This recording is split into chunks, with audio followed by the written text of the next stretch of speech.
you with some consistent definitions and expectations around bullying and harassment, and give you some clear tools to use in the event that you experience or witness harassment here at school or outside of school. So you can go to the next slide.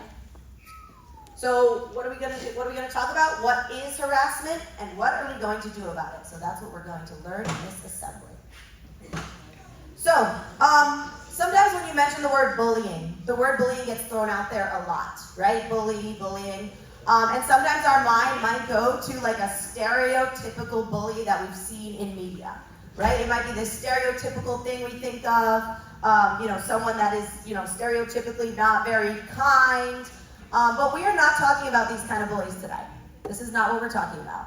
We are talking about ourselves. So everyone in this room is thinking about their own actions. So I bring this up to just make sure that I want everybody in this room to be thinking it's not about others. It's not about finger pointing. It's about you and your role. All right? So we're talking about ourselves. We're not talking about stereotypical bullies or an individual person or group of people. We're really thinking internally about our own role, okay?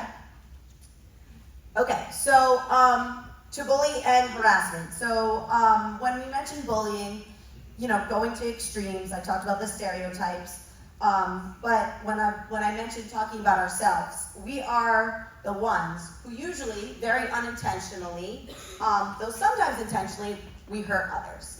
And one thing I'm going to talk about today is that it happens. It's going to happen. It's a human thing to happen that we harm and hurt others, usually unintentionally. And I firmly believe that everybody in this room, if you're here at Antilles School, you are of good moral character, you are a good person, you come to school wanting to be your best self. So generally, when harm occurs, it is very unintentional.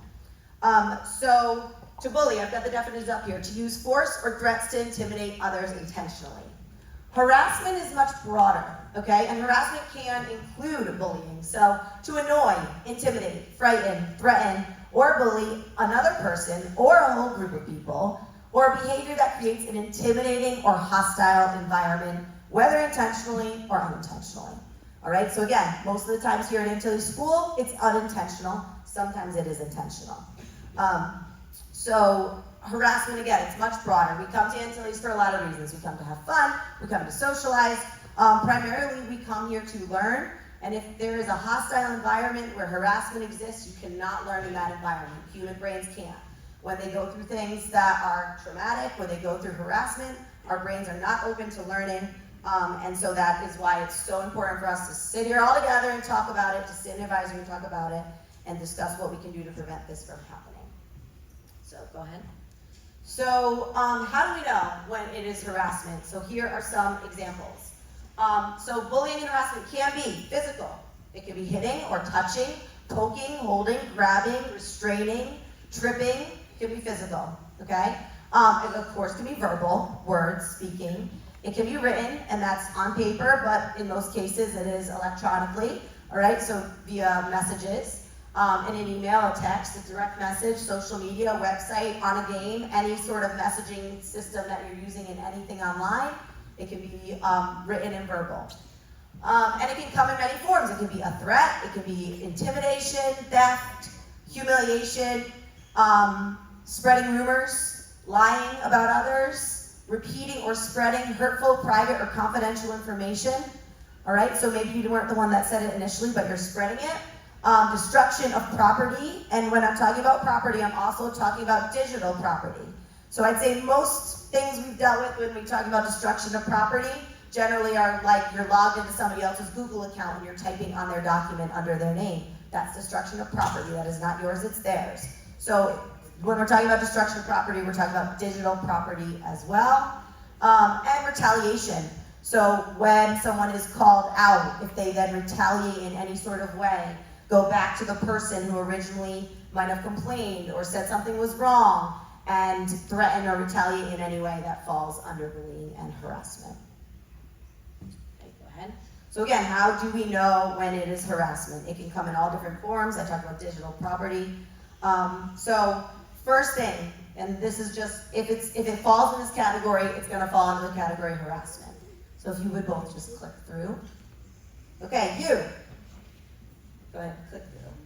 Your race, your nationality, your sexual orientation, your learning style, your physical self, your age, your religion, your gender, your language. These all fall under what I call protected characteristics. They are all the things that make you you. Any way you identify, all of your identifiers, that's what makes you you. And Antilles is a school where you should be able to show up as your true, authentic self, no matter how that is, no matter how you identify, and be valued and be honored and feel safe. So we have the right to come to school in our own skin, in our own culture, in our own body shape and size, use our own language, celebrate our own customs, be our true selves, and you should each expect to come to school and be celebrated for who you are. So if anyone gives you a hard time about any of those protected characteristics, that's harassment. And I want to just make that really clear, because often that's what's happening, and generally it falls under, I'll talk in a minute about jokes, but jokes also can fall under harassment, and that's really, really important to remember. So, if you're questioning harassment, if it has anything to do with your identifiers and your protected characteristics, it's going to fall under that category. Okay, so let's talk about boundaries, because again, I mentioned earlier, like most of the time it's unintentional. Everybody in this room is a good person, comes here to school to be a good person.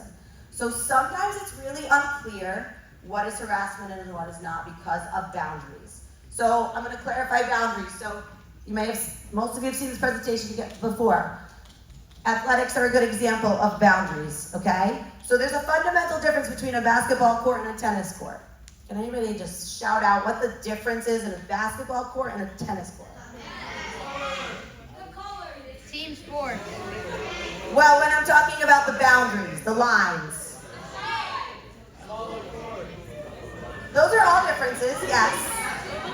Okay, it's okay if you don't play tennis or basketball. The biggest thing is that the lines mean different things, okay? The lines in a basketball court, are the lines out of bounds or in bounds? Out of bounds. Okay, how about in a tennis court? The line inbounds or out of bounds? In. All right, so if you don't know what game you're playing, the lines mean different things. So if you're playing basketball, the lines mean out. If you're playing tennis, the lines mean in. So you need to know what game you're playing to know where the lines are, and we often don't know what game we're playing or where the lines are. And so the boundaries are not always clear, and that's where I want to differentiate. Go ahead, you can click next. Between a boundary crossing and a boundary violation. As humans, we are going to cross boundaries. Those are boundary crossings. It's going to happen because we don't always know the game. We don't always know where the lines are. They're not always clear. Boundary crossing is living life. And so it's a part of interacting with other humans. So we might hurt feelings. We might offend people. And it's because we just don't know where the line is. And when we cross the line and realize it, we have to own it and make things better. A boundary violation is when we go so far out of bounds that we really need to make amends. All right, so true violations is something we need to do something really big to make things better. But I think that's really important to think about, especially if you are in a situation where you're like questioning, like you're feeling offended, you're not really sure. It's really important to bring it up in conversation to make sure people know where the lines are and whether it's been a boundary crossing or a boundary violation. Okay? So there's 3 different kinds of harassment: persistent, persuasive, and severe. All right, so I'm going to go through them. Next slide. So persistent. All right, so persistent. Something happens over and over again. You can't escape it. It just keeps happening. It may happen once and you're like, oh, it's no big deal. But then it happens again and again and again. It could be small. It could be like a comment every single day. The example I always give is somebody who walks by you and elbows you every day. Elbows you every time they walk by you. First time, it's like, okay. But then it's every day. It's persistent. Once or twice, maybe something you don't even notice, you brush off. But if it happens over and over again, I'd say 3 or more times, it falls under persistent, okay? Pervasive. It's coming from, so again, that's persistent. Happens repeatedly over and over again. Pervasive. It's coming from all different places at once. Most time when we're talking about pervasive harassment, it's usually online. Like you can't escape it. It's like texts that just keep coming, messages that don't stop. You can't escape it. It's pervasive. Again, it's usually mean-spirited. It's often online, and it's often like a collaboration. There'll be a whole group of your peers or a whole group of others Maybe a whole group is ignoring one person, right? That's kind of pervasive. Or a whole group are sending one person the same message over and over and over again, all right? That is pervasive. Happens in a lot of places all of the time. Okay, and then severe. Severe is like one incident, it only takes once, and it's so severe that it has a major impact, okay? Just once. It could be physical, it could be verbal, it could be written, but it's one thing, it's severe, and it only takes once to have a major impact. So persistent, pervasive, severe. I'll just acknowledge that all of this language applies online, okay? So when we're talking about cyberbullying, persistent, pervasive, severe, it falls under all the same categories. This can all happen in person. I say more often than not, it happens online. Okay, so jokes. We were just kidding. Let's talk about jokes for a minute because this is a very common response to being called out or called in when there's may have been bullying and harassment. That wasn't what I meant. I was just kidding. It was a joke. I didn't mean to. It was an accident. We can go on and on about the intention, but remember, most of the time it is unintentional. And the important thing is that you have to acknowledge when you step over a boundary. You have to acknowledge when you caused harm, even if you didn't mean to. And again, I come back to this. Everyone in this room does not mean to cause harm. Everyone in this room is not intending to hurt others. It happens because we're human, and you have to acknowledge it and take accountability for it. So if someone is hurt or harmed, don't make the excuses that it was a joke, you were kidding, just acknowledge it and apologize, okay? And take action to make it better. All right, so want to wrap up. What impact versus intention, you can keep going. Talked about that. What can we do? So here are the things we can do. I always say the first one is the easiest. Not the easiest, the most effective. It also is the hardest. Opposite of easiest, most effective. Speak with a person directly. Why is this effective? Because everyone in here wants to be a good person, right? And so often we don't know, and when we're called out, we're like, oh, sorry, I really didn't mean to hurt you. What can I do to make it better? That's also the hardest thing to do, and that's not for everybody. So one, speak with the person directly. You can talk to a trusted adult. You can talk to a friend or a family member to really talk it out and see, like, confidentially, let me talk to you about something I saw or hear or did or experienced. And the idea is that we want to move from bystander to upstander, okay? An upstander is an advocate. It's a person who stands up when they see things that are wrong and does something about it. And we're all trying to move towards more advocacy for others and when we see these things happening, okay? So I'm going to list some things you can do, and this is what you'll talk a little bit about in advisory. Again, because, you go to the next slide, calling out is not for everybody, all right? It's not. Some of us have the personality where we're totally comfortable being like, hey, that wasn't okay. And some of us do not, and that is totally okay. So there's a lot of different things you can do. So again, direct, call out the issue. It's usually the most effective. It's most effective to hear from your peers that you did something wrong, but it's not always in everybody's wheelhouse, and that's okay. So you can call out. You can delegate, you can enlist other people. You may not be the right person or in the right position to help, but you can get others to help you. You can distract. So if something's happening and like you're not comfortable calling someone out and you're not really sure what to do, you can like change the subject. If something is going in a direction you're not comfortable with or you're hearing things that aren't appropriate, you can bring up something totally random. Try to distract, do something funny. Did you see that Patriots game last night? Something, change the subject. That is also actually a method for helping a person who's experienced harassment. Just shift the topic. Distract. Delay.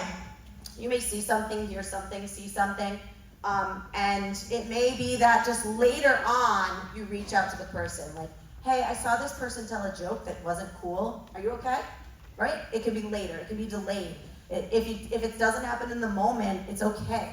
It's okay to follow up with somebody later. Or follow up with somebody privately so it's not so public, right? Like, hey, you said this one thing and it wasn't okay, right? It can just be a private conversation so it doesn't become a big thing. You can delay. And then the other thing is, of course, you can document. And I go to this one because I want you all to know that everything that is happening, especially digitally, has a record to it. all right? There's lots of family members that have access to all their children's devices. There are screenshots that can be taken of various things. It's very difficult to actually delete anything that you do online. It doesn't actually delete even if you delete it. There is a record of it with every company of the program that you're using. It's all there somewhere, all right? So don't ever think that what you're doing online can be secret. It can't be, all right? It's gonna be exposed in some way, and it can be. I know that's kind of scary to think about, but it's important to know to protect yourself and to protect others. So documenting is a big reason why harassment often gets called out. And it can be a confidential conversation, like, look, I took a screenshot, this is what this person said, and I'm not okay with it. Somebody needs to do something about it. So you can be the one that documents, but you also need to know that probably what you're doing is being documented. So just keep that in mind with your online activities. So, all right, I'm gonna end there. That's a lot of information and a lot to take on. At this moment, just pause for a minute, we are gonna go to advisory. You can grab a quick